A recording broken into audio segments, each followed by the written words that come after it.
તારીખ 27/12/2025 રોજ રાંદેર પોલીસ સ્ટેશનની ટીમ દ્વારા અડાજણ બસ ડેપોમાં આવેલ હપટાઉનમાં એક કોમ્બિંગની કામગીરી કરવામાં આવેલ, જેમાં હપટાઉનમાં આવેલ તમામ પાનના ગલ્લા તથા અન્ય દુકાનો ચેક કરવામાં આવેલ, જેમાં 5મા માળે આવેલ દુકાન નંબર 503 અને 507 જેમના માલિકનું નામ છે આબિદભાઈ ઉમરભાઈ કુડા અને સુફિયાનભાઈ અલ્તાફભાઈ પલ્લા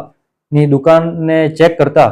બ્રાન્ડેડ કંપનીના અલગ અલગ બ્રાન્ડેડ કંપનીના શૂઝ, ઘડિયાળ, purse, perfume, goggles, T shirts, Crocs મળી આવેલ અને એમને બિલો રજૂ કરવા જણાવતા બિલો રજૂ કરેલ નહીં અને વધુ વિગત પૂછતા એમને જણાવેલ કે અમે આ જે શૂઝ છે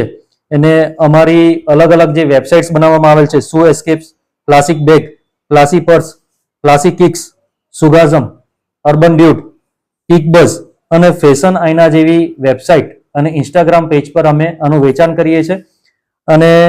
વધુ વિગત પૂછતા એમની એમઓ એ રીતની હતી કે આ શૂઝ, પરફ્યુમ્સ બધી અલગ જગ્યાએથી મેળવી અને એ બ્રાન્ડના બોક્સીસ બીજી જગ્યાએથી મેળવી એ બોક્સમાં પેકેજિંગ કરીને ઓલ ઇન્ડિયા એ લોકો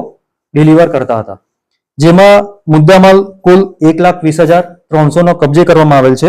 અને આરોપી નામે આબિદભાઈ ઉમરભાઈ કુડા અને સુફિયાનભાઈ અલ્તાફભાઈ પલ્લાને કાયદેસરની કાર્યવાહી કરવામાં આવેલ છે.